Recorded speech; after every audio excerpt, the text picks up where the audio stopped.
Òní lọ́jọ́ bí ìyá mi alálùbáríkà, yèyé mi. Mrs. Esther Ọlátúnjí.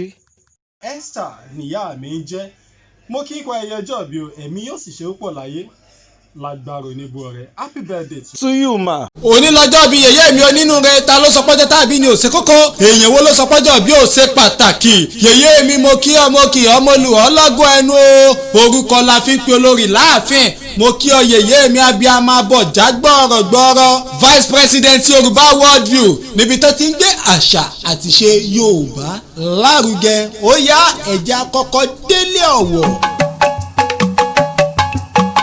Ọmọ abílọ̀wọ̀ kárìlé o, ọmọ abílọ̀wọ̀ kárìlé, ọmọ abílọ̀wọ̀ kárìlé o, ọmọ abílọ̀wọ̀ kárìlé, ọmọ abílọ̀wọ̀ kárìlé o, ọmọ abílọ̀wọ̀ kárìlé, ọmọ abílọ̀wọ̀ kárìlé o, ọmọ abílọ̀wọ̀ kárìlé. Ọmọ ọlọ́wọ̀ ọjọ́ orí o, ọmọ jẹjọ ńlọrọ mú bọ̀nù. Yèyé mi o, ọmọ sáré wọ̀wọ̀wọ̀ ọ̀padà lẹ́sẹ̀ tọ̀wọ̀, ọwọ́ rí ẹ̀fọ̀wọ̀ mi wọ̀ mí. Ọmọ amúlé tìjà máyàn kọ yèyé mi onínúure, ọmọ àfẹ̀yìn tìjà máyàn kàrà, àkàrà rí ẹ̀kọ́ rèé, èmi ni bàbá yín mú ṣe lẹ́sẹ̀ tọ̀wọ̀, ọ̀wọ̀ nílé onílé bàbá yín níbi tán gbé bí yín lọ́mọ. Ọmọ òṣùpálẹ̀ àní ògún, bàbá yín pẹ́ ní ọwọ́ rẹ̀ bá tó bẹ̀rẹ̀ kó wá tún ṣe. Ọmọ àjẹjá ńlá ló ń mú bọ ẹṣin, ọ̀wọ̀ kì í sọ lẹ́yìn kó ní mọ́ra lè bàbá tán gbé bí yín lọ́mọ. Ẹ̀gbọ́n tán wí ni àwọn aláìmọ̀kànmọ̀kàn, wọ́n pọ́ ọmọ lọ́wọ́ òróró, mo pọ́ ọmọ lọ́wọ́ òróró rárá. Ìyànjẹ làwọn ò fẹ́ nílé ọlọ́wọ́, nílé bàbá tán gbé bí yín lọ́mọ wọ̀ sí lakọ̀ nílé ọlọ́wọ́. Ọmọ òjílé òrùka dúdú, ọmọ ọbẹ̀ rírí lóòkùn. Yèyé mi Esther Ọlátúnjí mò ń kó sí bí ọmọ ọjọ́ gbọ́rọ̀ bí ọmọ tí ń gbọmọ lọ́jọ́ ogún lé. Ọmọ abílọ̀wọ̀ kárìlé o, ọmọ abílọ̀wọ̀ kárìlé, ọmọ abílọ̀wọ̀ kárìlé o, ọmọ abílọ̀wọ̀ kárìlé, ọmọ abílọ̀wọ̀ kárìlé o, ọmọ abílọ̀wọ̀ kárìlé, ọmọ abílọ̀wọ̀ kárìlé o, ọmọ abílọ̀wọ̀ kárìlé.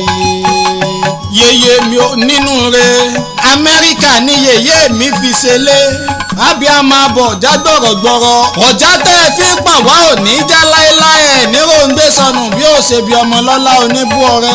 Iwájú iwájú lójúgun ń gbé, iwájú iwájú lọ̀pẹ́ ẹ̀bìtì ń ré sí. Bàbá mi ń kọ́ ń bẹ̀ ń, bàbá mi Ọlátúnjí Quadri ni mo ń ké sí. Gómìnà lọ́la lẹ́kọ̀ọ́ akéde ìlú ọgbọ́n. Bàbá mi lẹ̀pẹ́ aláró ògún mọ́dọ̀ọ́dọ́, ọmọ ògún mọ́ ṣoṣo. Ọmọ káfọ́ bá wà káfọ́ jẹ̀wà, káfọ́ gèdègèdè ọwọ́ wakọ̀ délé àwọn bàbá tó ń gbé bí yín lọ́mọ. Ọmọ olóbì kan wọ́wọ́wọ́wọ́wọ́wọ́ ti rí wọ́ sínú igbó, ọmọ olóbì kan wọ́wọ́wọ́wọ́wọ́ ti rí wọ́ sápò. Ọmọ òbí tó bá fẹ́ tẹni àwọ̀ sápò ẹni ni, èyí tí òun fẹ́ tẹni a sì wọ̀ sínú igbó. Ọmọ ẹranko burúkú aró ńlá nu bàbá mi onínúure, ọmọ ọlọ́ta odò, mo kí ọmọ kì ọmọ olù ọlọ́gọ̀ ẹnu.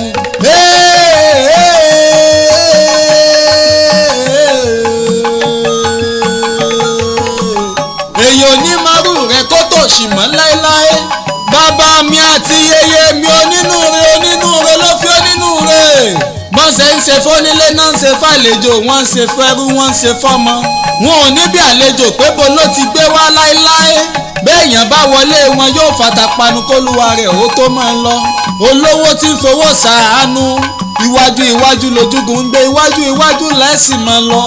ayé ò ní péjọ mú yín lọ́lá Olódùmarè ọba mi. A kì í péjọ ọmọ ayán, a kì í péjọ ká mú èèrà.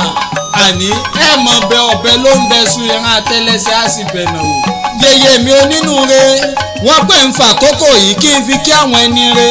Gbogbo ọpẹ́ pàtàkì ó lọ sọ́dọ̀ Olódùmarè ọba ńlá tó ju gbogbo ọba lọ. Tó jẹ́ kọ́dún yìí kó bá gbogbo wa láyé, kó bá wa láàyè, kó bá wa láàyè rè tó jó sojú ẹ̀mí wa. Yèyé mi onínúure wọ́n pè mọ́ fàkókò yìí dúpẹ́ lọ́wọ́ adé orí àwọn tí ò ní síbọ́ láíláí lọ́lá oníbú ọrẹ. Tá mò ń ké sí bá a bá porí erin àfidà lálẹ́ jàràrà.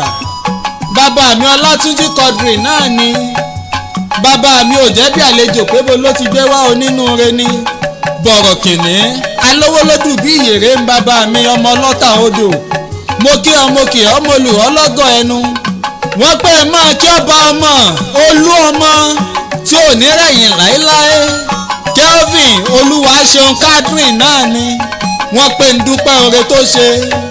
Wọ́n pọ̀ ọmọ rẹ̀ tá a fi ń tọrọ ọmọ ni.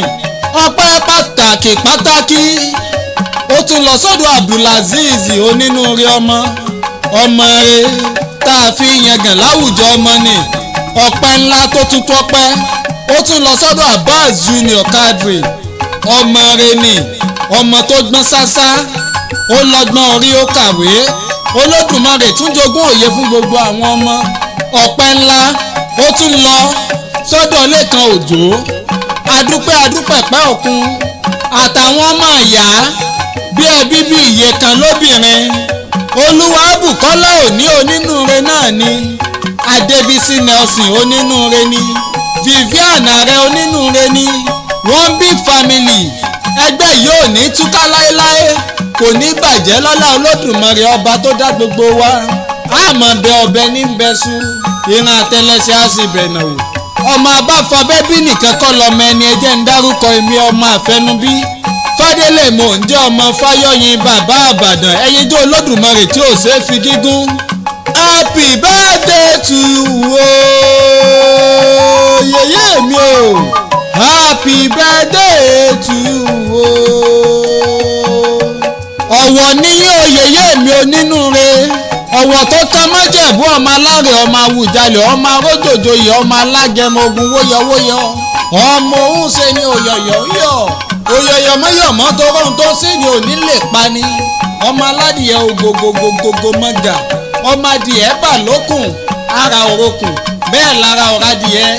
Ọmọ olówó ṣẹ̀ǹbáyé kó tó di kó dòwò ẹrú kó tó dòwò ọmọ. Ọmọ onígbò mọ̀dèmọ̀dè ẹ̀yin lọmọ onígbò mọ̀wọ̀mọ̀wọ̀. Ọmọ onígbò mọ̀wọ̀ mà gbódowó. Àjòjì tó bá wọ gbòòrò yóò dẹ̀bọ̀ra ńlẹ̀ bàbá tán gbé bí ọlọ́mọ. Mo kí ọ mo kì ọ́ mo lù ọ́ lọ́gọ̀ ẹnu yeye mi. Mo sì kì yín délé bàbá yín, mo sì kì yín délé màmá yín ó jàre. Ẹ kú oríire.